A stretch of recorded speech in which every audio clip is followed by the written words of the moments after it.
nós começamos indo para o capítulo 2 do livro de Josué, e aqui nós vemos que ele toma uma atitude, toma uma decisão que faz um link, faz um paralelo com algo que ele mesmo vivenciou alguns anos antes, muitos anos antes.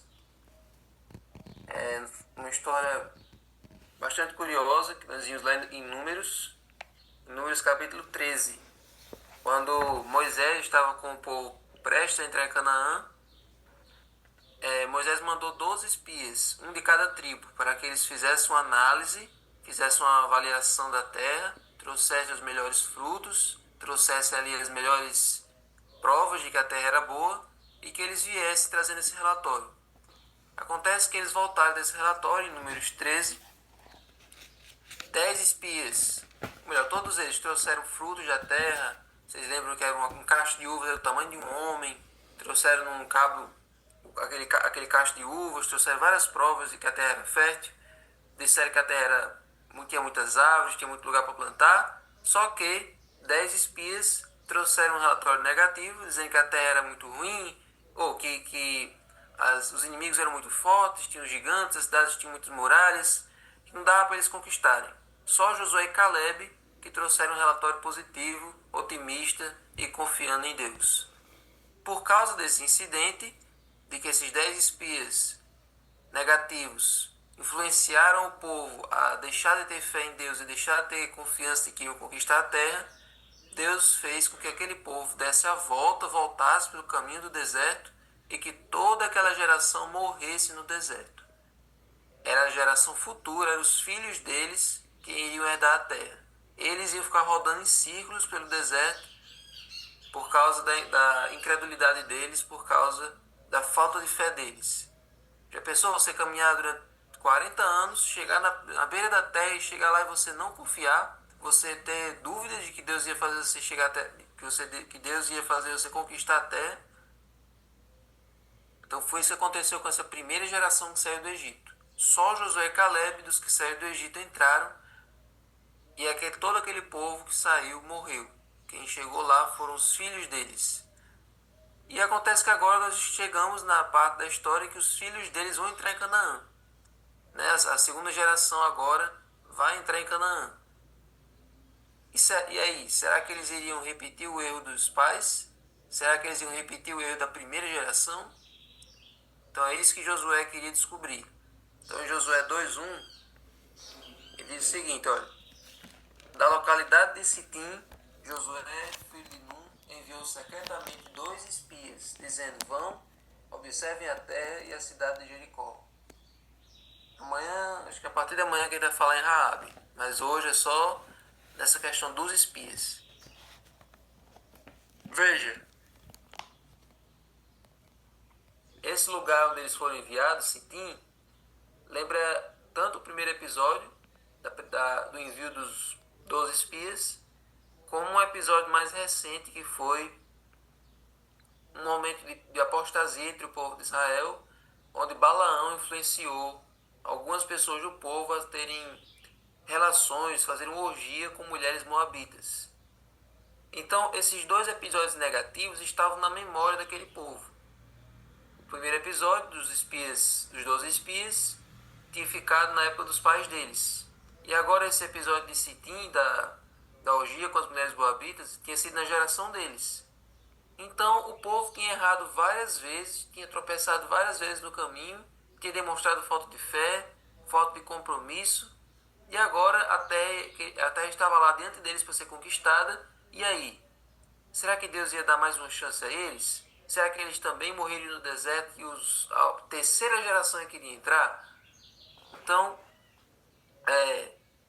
diante de todos esses fracassos, diante de todas essas falhas, será que eles veriam a terra ser conquistada? Será que eles realmente explorariam aquilo lá? Então, gente, o fato de Josué ter mandado esses 2 espias dessa vez, para fazerem o serviço, indica que Deus deu ao povo uma segunda chance. E Deus deu ao povo uma segunda oportunidade. Da primeira vez vocês demonstraram falta de fé. Uma outra vez vocês adoraram outros deuses e foram atrás das mulheres moabitas. Mas mesmo assim eu dou mais uma chance, eu dou mais uma oportunidade. Agora eu vou mandar mais 2 espias para olharem a terra e agora vocês vão ter a chance de, através desses 2 espias, vocês serem motivados a ter coragem para fazer o que eu estou dizendo. Porque, na verdade, se vocês tiverem fé, vocês confiarem em mim, eu é que vou lutar por vocês.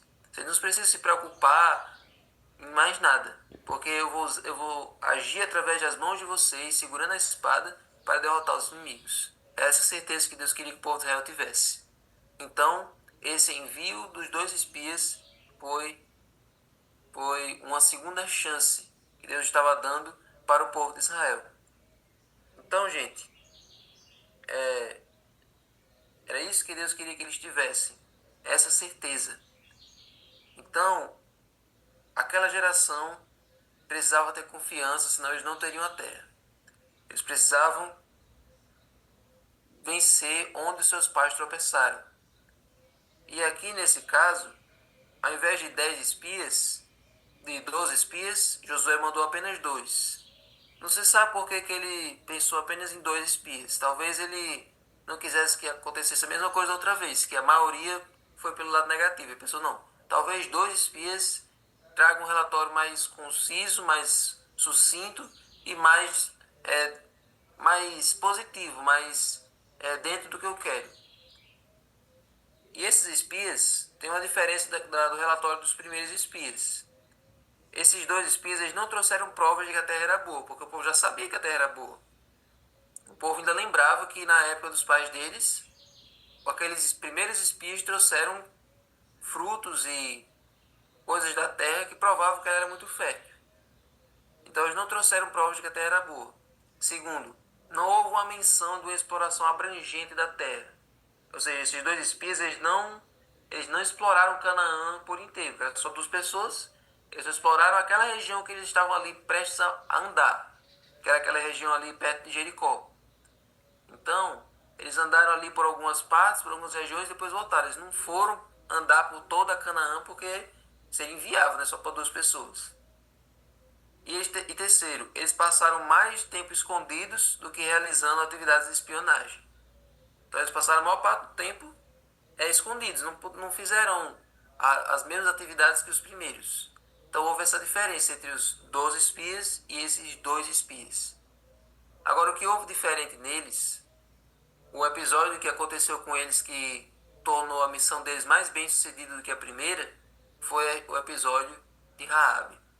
A história de Raabe, o testemunho dela, foi importantíssimo para Josué perceber que havia ali mesmo entre os pagãos gente que acreditava em Deus, gente que tinha certeza que o Deus de verdade estava com o povo de Israel. Então, ao ouvir esse testemunho de alguém de lá, isso motivou o povo a conquistar. Porque com aquele relatório de Raabe ficou percebido o seguinte, olha, eles estão morrendo de medo de nós, eles sabem que o Deus que vai conquistar, o Deus verdadeiro é o Deus que está do nosso lado, então nós não precisamos ter medo, certo?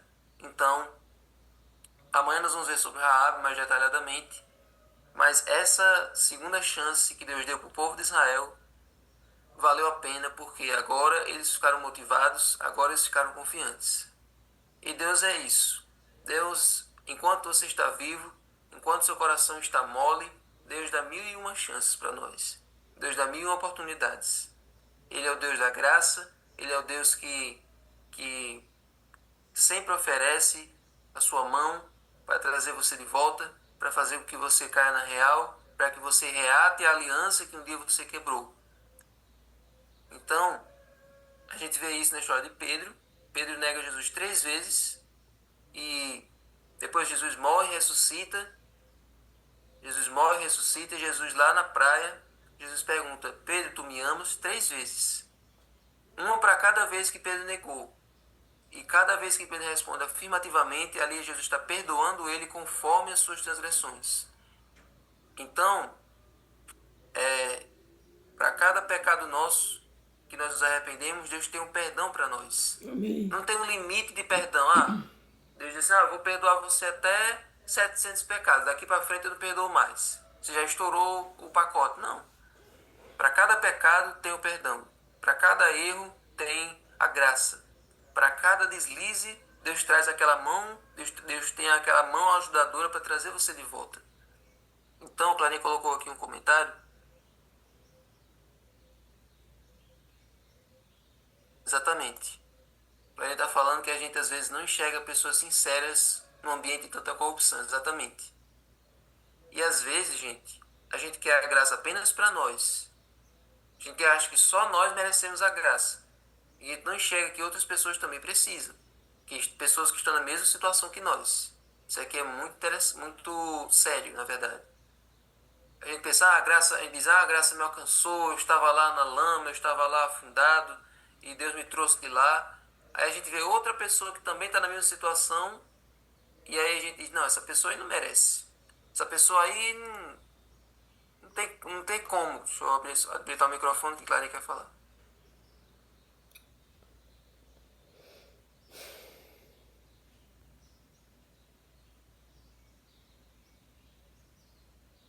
Foi.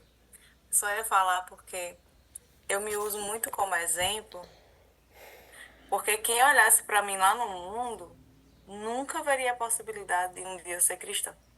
É muito louco isso, mas eu sempre faço essa comparação, porque cada um de nós, a gente também olha muito com aquele olhar preconceituoso, tipo assim, pra que eu vou oferecer estudo para essa pessoa aí, se essa pessoa, ela nunca vai aceitar o evangelho porque ela é, nossa, é uma pessoa muito promíscua, é uma pessoa muito alcoólatra, é uma pessoa isso e aquilo.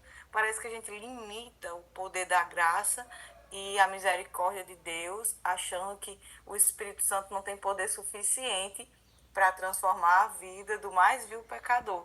E aí eu gosto de me usar como exemplo, porque como eu era muito mundana, se alguém não tivesse tido a ousadia de chegar para mim com o evangelho, eu nunca estaria aqui hoje, sabe? Então, isso me toca muito, assim, eu sempre, quando eu vejo aquela pessoa, assim, que todo mundo olha com desprezo, até homossexual, assim, o que a gente imaginasse de mais grave, eu sempre peço a Deus, Senhor, converta o meu olhar de julgamento, porque na nossa cabeça, já intrinsecamente a gente já quer achar de onde essa pessoa vai sair do homossexualismo para poder seguir o evangelho, vou nem oferecer um estudo, vou nem fazer isso. E a gente parece que vai limitando a graça, por isso que eu gosto da história de Raabe. Raabe, ela estava num lugar totalmente corrupto, mas era uma pessoa acessível às impressões de Deus. Mas eu só vou saber que pessoas são essas, impressíveis à ação de Deus, se eu permitir ter coragem de oferecer a oportunidade do Evangelho para que as impressões de Deus cheguem no coração daquela pessoa. Então, eu me uso como exemplo, assim, da atualidade, né, da minha vida, porque se você olhasse para mim, gente, é porque vocês não me conheceram antes. Aí por isso que vocês me conhecem só assim hoje, mas se vocês me conhecido antes, vocês vão dizer assim, meu Deus, quem é você? É essa palavra que muita gente que me conheceu no passado fala pra mim hoje. Você é outra pessoa. E aí quem me conhece como cristã não consegue imaginar que eu tive um passado assim. Então, Jesus, ele quer chegar em muitos corações que às vezes a gente limita, que a gente coloca barreira, que a gente coloca obstáculo e a gente só precisa dar o passo de fé, de oferecer e deixar que a ação sobrenatural de Deus aconteça. Porque é tão bonito quando a gente fala, mas parece que é da boca para fora. E aquele que era alcoólatra, ele se torna uma pessoa sóbria. Aquele que era infiel se torna fiel. E a gente parece falar da boca para fora. A gente tem que crer que realmente isso acontece. Que aqueles casos que parecem mais impossíveis para o mundo e para a sociedade, para Deus jamais são impossíveis.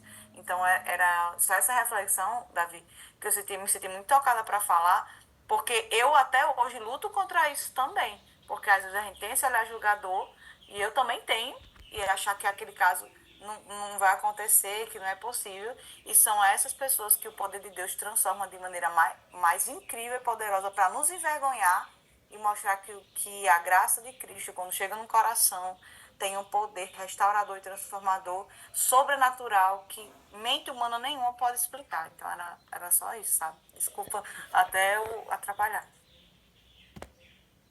Não, imagina. Você tem passe livre para falar o que você quiser.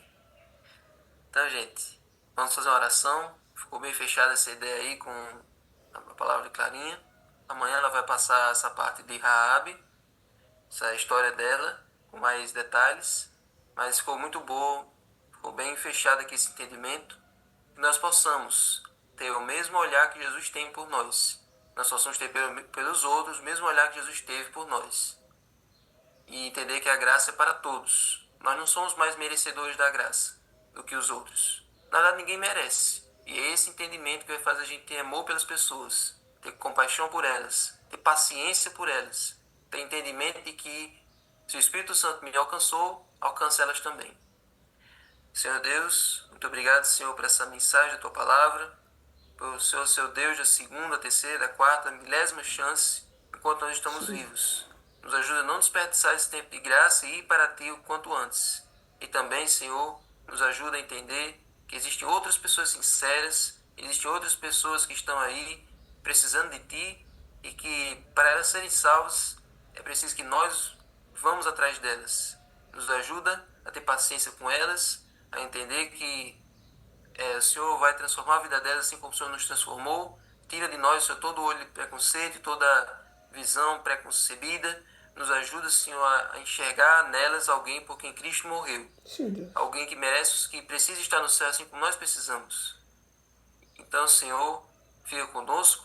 Agora abençoe o estudo do livro. Estamos terminando a ciência do viver. Logo, logo a gente começa o próximo livro. Ouso pedir mais. Nos ajuda, Senhor, a manter-nos sempre nessa comunhão distrital, nesse relacionamento entre irmãos de vários lugares, que essa igreja se mantenha unida, porque uma igreja unida em oração, uma igreja unida nessa comunhão diária, não tem como se desunir, não tem como se desmotivar, ela tende a crescer cada vez mais. amém. E que cada um unido em sua igreja, cada um unido em sua congregação, todos possam estar fincados na missão para que esse Caleb do próximo ano seja proveitoso, seja um Caleb de maravilhas, para honra e glória do teu Amém, nome. Deus. Em nome de Jesus. Amém. Amém. Oh, glória. Amém. Agora